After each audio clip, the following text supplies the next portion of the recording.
Before you hear what I'm about to tell you, I need you to understand something first.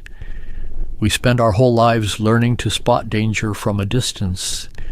The raised voice, the slammed door, the person who never quite looked you in the eye. Nobody teaches you about the danger that comes bearing casserole dishes and a warm smile. Nobody warns you about the kind of betrayal that wears the face of someone who called you Dad. My name is Walter. I'm 63 years old, and I'm sitting here because 6 months ago, my son-in-law handed me a Christmas gift that was quietly designed to erase me. I want you to sit with that for a moment before I tell you how it happened, because when I look back now, everything feels obvious. The small questions disguised as concern, the paperwork left on the kitchen counter, the way he'd tilt his head and say, "Dad, you sure about that?" Every time I made a decision he hadn't approved.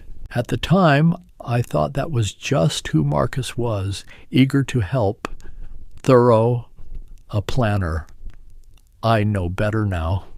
To understand how I ended up in a lawyer's conference room with my daughter crying on one side of the table and a fraud investigator on the other, I need to take you back to last December, to a Tuesday afternoon in my kitchen in Knoxville, Tennessee, where the smell of pine from the tree in the living room mixed with something burning on the stove that I'd completely forgotten about. That was Marcus's opening. I just didn't recognize it yet. I retired 3 years ago after 31 years as a structural inspector for the city of Knoxville. My job was simple in theory. Go to a building, find what's wrong before it becomes someone's tragedy. I was good at it because I never assumed a structure was sound just because it looked that way from the outside. I learned early that the most dangerous buildings are the ones that seem perfectly fine, right up until the moment they aren't. My wife, Carol, passed away 4 years before I retired. Breast cancer. 18 months from diagnosis to the end, and I was there for every one of them. After she was gone, the house felt like a building I didn't know how to inspect anymore. Too many rooms, too much silence. My daughter, my only child, started coming by more often after that.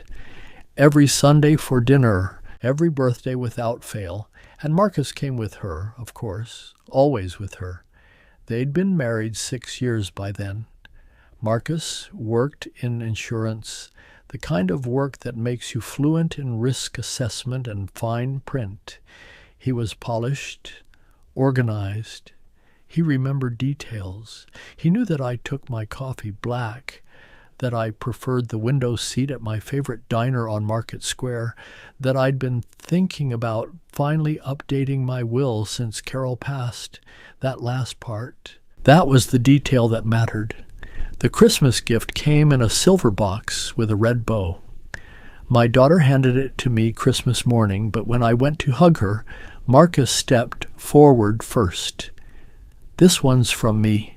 Dad, I saw it and immediately thought of you." Inside was a smart home device, one of those small cylindrical speakers you set on a counter and talk to. It could play music, set reminders, answer questions, control the lights if you connected it to the right system. Marcus had already downloaded the companion app on my phone, already set it up with my Wi-Fi, already given it a name. "All you have to do is talk," he said. "It'll make things easier around the house." My daughter smiled beside him. "You're always forgetting to turn the oven off, Dad. Now you can just ask it to remind you." I thanked them both and set the device on the kitchen counter, right next to the coffee maker where I'd see it every morning. It sat there for 3 days before anything happened. The call that changed everything came from an old friend named Garrett.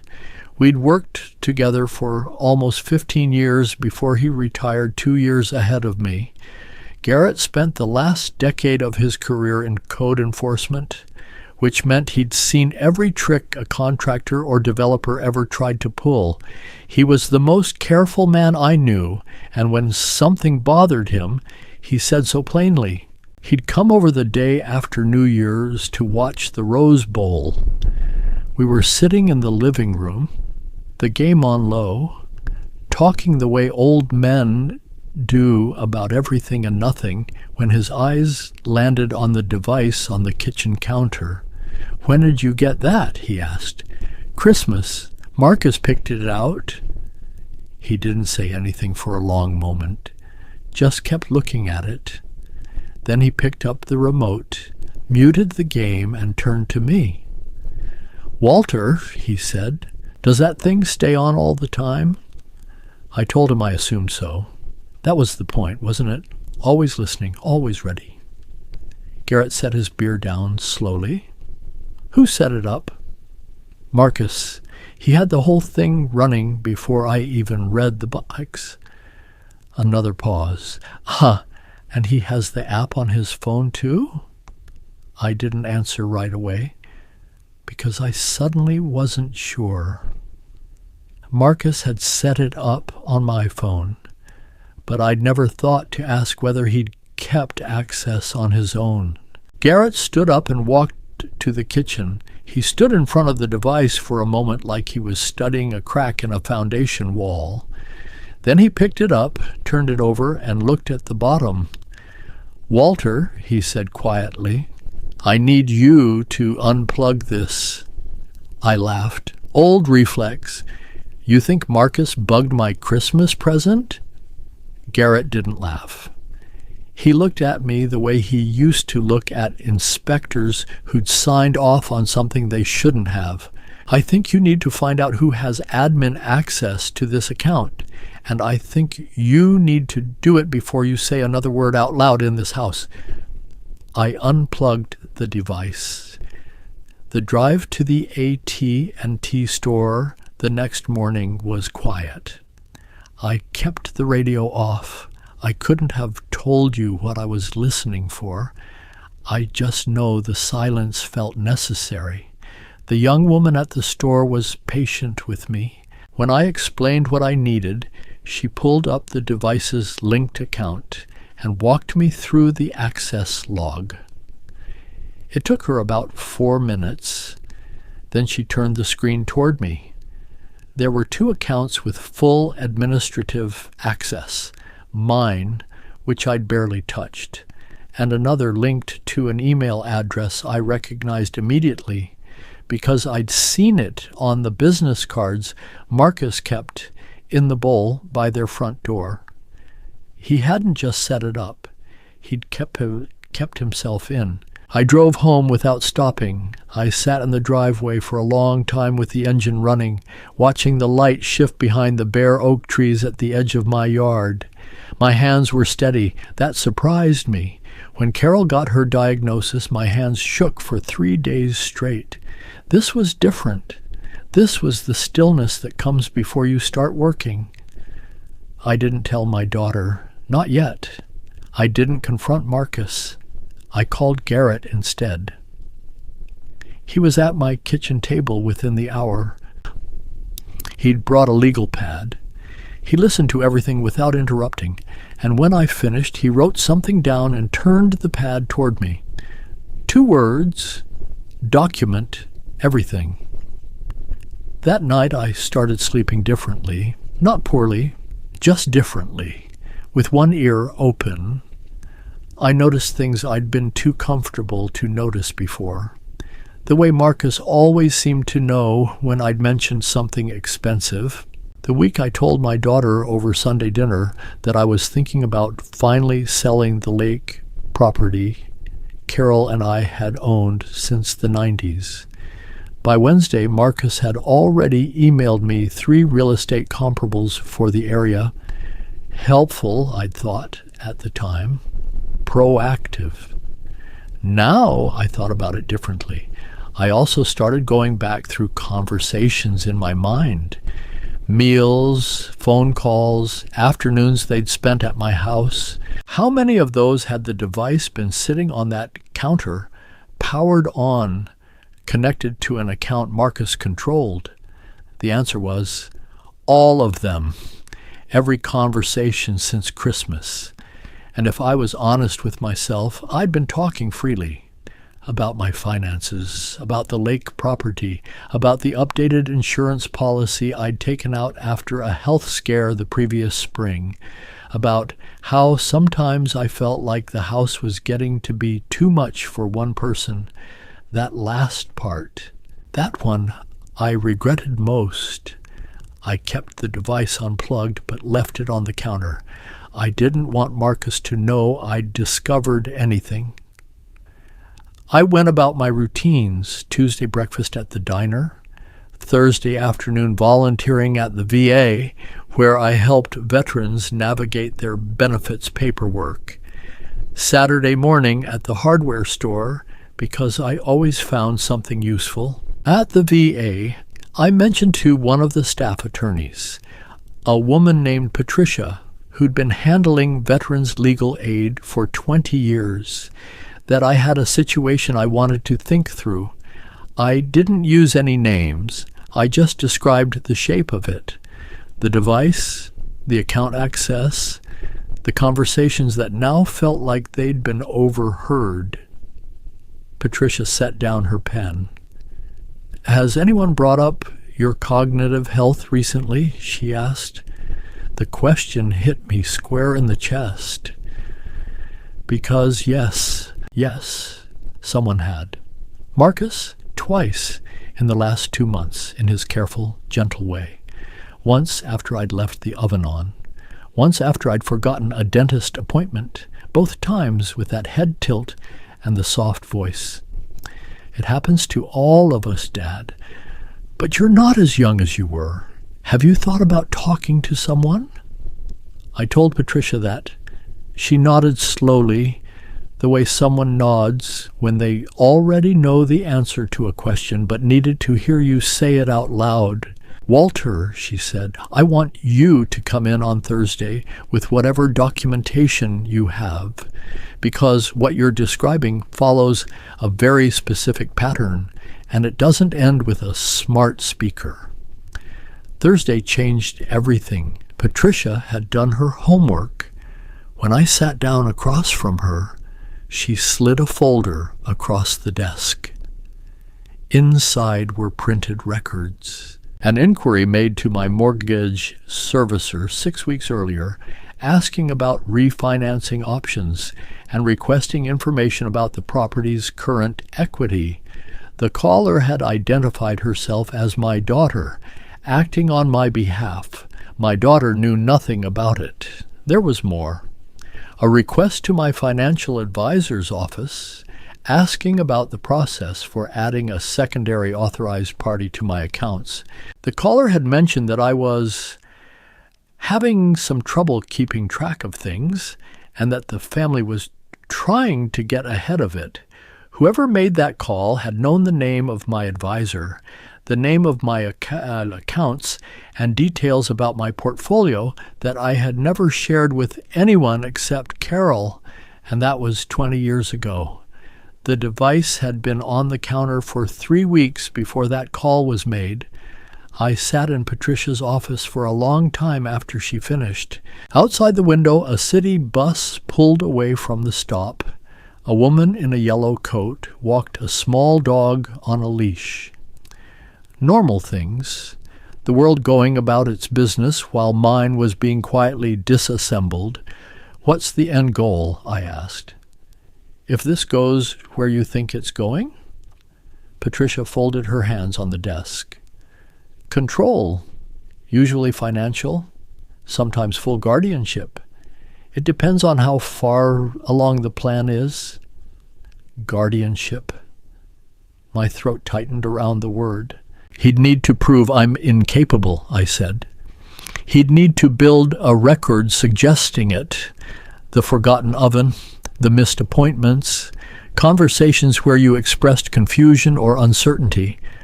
Ideally, recorded. I thought about every sentence I'd spoken freely in my own kitchen. "What do?" I asked. Patricia was quiet for a moment. "You keep your routine. You don't confront anyone yet. And you let me make some phone calls." The next 2 weeks were the hardest I'd experienced since Carol's illness. Not because of fear, exactly. I'd moved past fear somewhere around Thursday afternoon. What I felt instead was a grief I hadn't expected. Grief for the version of Marcus I thought I'd known. Grief for Sunday dinners that had felt warm and now felt like surveillance. Grief for my daughter, who was going to be shattered when she found out. And underneath all of it, a cold and steady anger I kept carefully banked, the kind you can't afford to let burn too hot when the work isn't finished. I went on as normal. I had Garrett come by twice a week, ostensibly to watch games, really to serve as a witness and a second set of eyes. I made a point of handling my own mail. I called my financial advisor and quietly, without explanation, changed the authorization protocols on my accounts. I also, on Patricia's advice, underwent a voluntary cognitive assessment at the University of Tennessee Medical Center. Full battery, memory, reasoning, executive function. I wanted that on record before anyone else tried to put something different there. I scored well. Patricia said to keep the report somewhere safe. Marcus called on a Thursday evening, casual, checking in. He asked how I'd been sleeping, whether the device had been helpful, whether I'd given any more thought to the lake property. I told him the device had been acting up, and I'd unplugged it temporarily. There was a pause on the line. Short, but I'd spent 3 decades finding faults in structures. I knew the sound of something shifting. "Oh," Marcus said. "Want me to come take a look? I know how that app works." "I'm fine," I said. "I'll figure it out." Another pause. "Of course, Dad. Just let me know." After I hung up, I sat in my chair and thought about the first time Marcus had called me Dad. It was about a year after he and my daughter were married. We'd been working on her car in my driveway, a brake job I'd offered to help with, and he'd said it so naturally, like it had always been there, waiting. I'd been moved by it, truthfully. After Carol, after the quiet years, it had felt like something being rebuilt. Trust doesn't die in a single moment. I've said that since, and I believe it. It dies in the realization that what you thought was being built was actually being borrowed, that the foundation was never yours. The meeting at the title company was Patricia's idea. She'd coordinated with my financial advisor, a representative from my mortgage servicer, and quietly a detective from the Knox County Financial Crimes Unit named Reyes. We scheduled it under the pretense of a routine estate planning consultation, something Marcus himself had suggested 3 months earlier, which made it easy to invite him without raising alarm. My daughter sat beside me when they arrived. She didn't know everything yet. That was the hardest part of the morning, sitting next to her and knowing what was coming and not being able to prepare her for it. Marcus walked in looking exactly like himself. Blazer, leather portfolio, the confident ease of a man who believed he was about to guide a process he'd spent months engineering. He greeted Patricia with a firm handshake. He pulled out a chair for my daughter. He poured himself a coffee from the carafe on the side table. Then Patricia set a folder in the center of the table and opened it. She walked through it without emotion: the mortgage inquiry, the financial advisor contact, the emails she'd obtained through the investigation, one of which contained a paragraph that I will not forget for the rest of my life.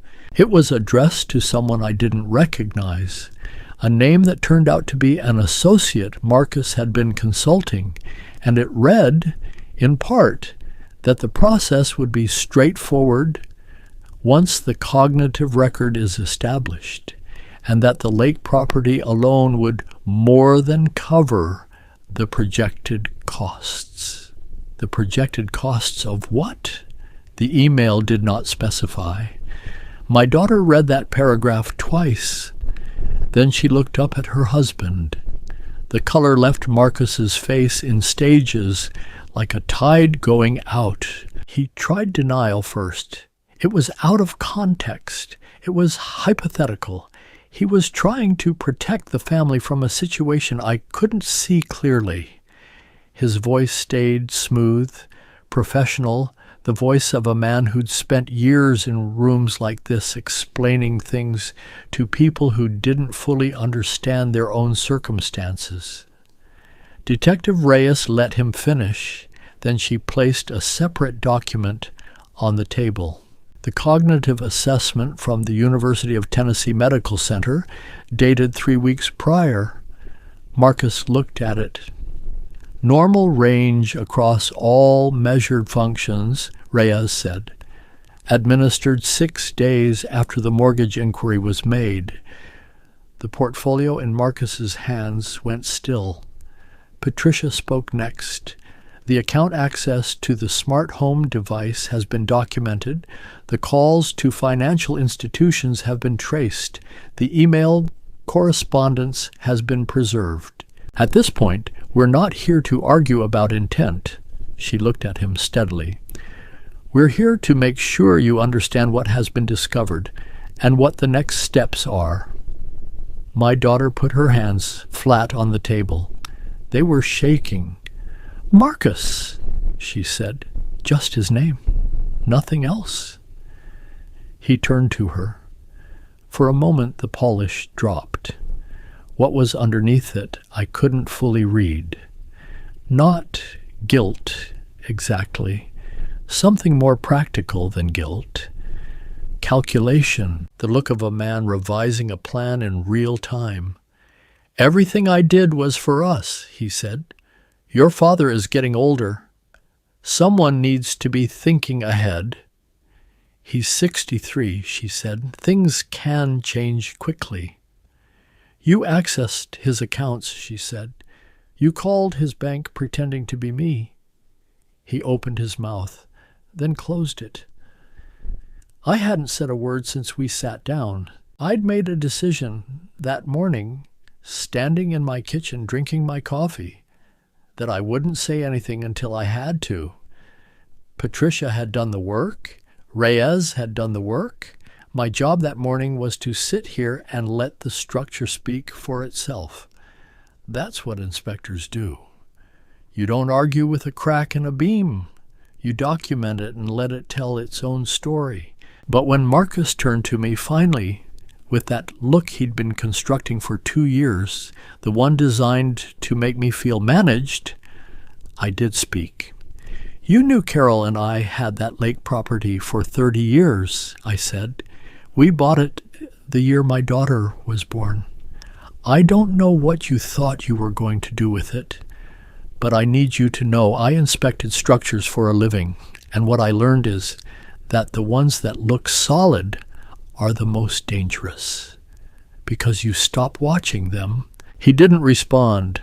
Reyes asked him to come with her. He stood.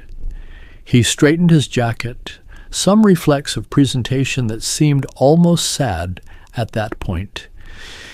He didn't look at my daughter when he left. She stayed at the table after he walked out. Her hands were still flat on the surface. I didn't reach for them immediately. I let her have the moment she needed. After a while, she looked up at me. Her eyes were red, but her voice was quiet. Did you know for long? She asked. Long enough, I said. Why didn't you tell me? I thought about Patricia's advice, about Garrett's legal pad, about the weeks of careful, methodical work that had made this morning possible. Because I needed to be sure, I said, and because when it came apart, I wanted it to come apart completely. So there was nothing left to explain away. She nodded, a slow nod that told me she understood, even if it hurt. We sat together for a few more minutes in that conference room. Then I put on my coat, gathered my folder, and we walked out together into a January morning so cold and clear it almost hurt to breathe. On the drive home, I made the same stops I always made. I drove past the building I'd spent the most years inspecting, an old municipal complex downtown that I'd seen through 2 renovations. Still standing, still sound. Some structures hold when you do the work correctly. The weeks after were quiet, in the way that a house gets quiet when something has finally been resolved. My daughter and I talked more than we had in years. Not about Marcus, at least not right away, about her mother, about the lake property, about what she remembered from summers there as a kid.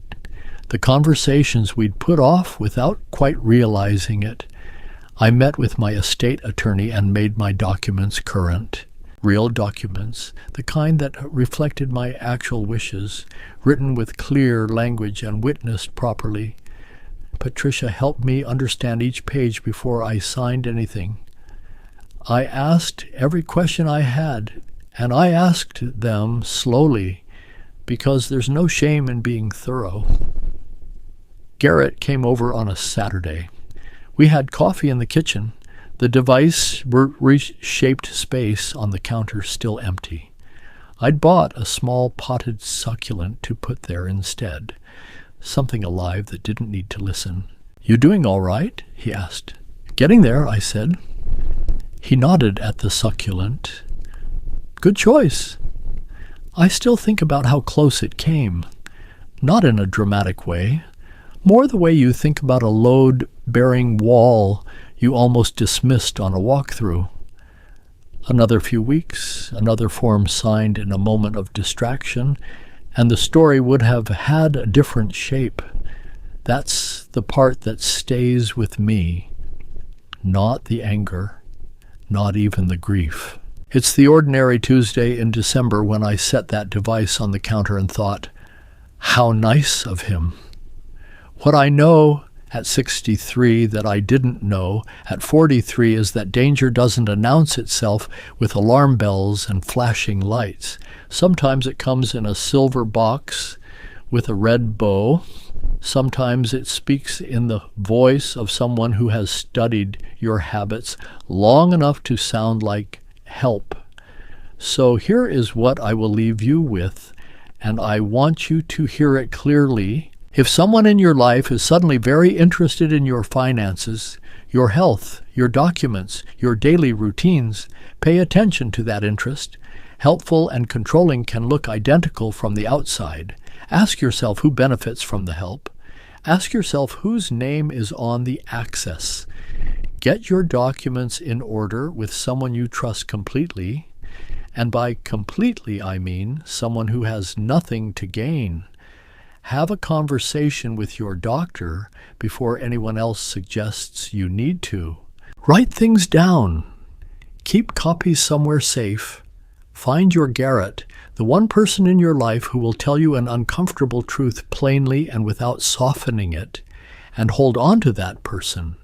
Because the people who want to quietly take what you've built are counting on you to assume the room is safe. They're counting on you to feel rude for asking questions. They're counting on you to let helpfulness go unexamined. Don't. Your name, your choices, your life's work, those are worth the discomfort of a hard conversation. They are worth the awkwardness of asking who has access. They are worth the time it takes to read every line before you sign, And if something in what I've told you tonight sounds familiar, if it sounds like someone you know, someone you love, someone you are, please don't keep that to yourself. These situations survive because people are embarrassed to talk about them. They fall apart when people do. Thank you for spending this time with me tonight. I mean that. There's something that matters about not being alone with a story like this one. Share your thoughts in the comments. I read everyone, and if this reached you at the right moment, please share it with someone who needs to hear it. This is Voices of Uncle Leonard. Take care of yourselves out there. I'll see you next time.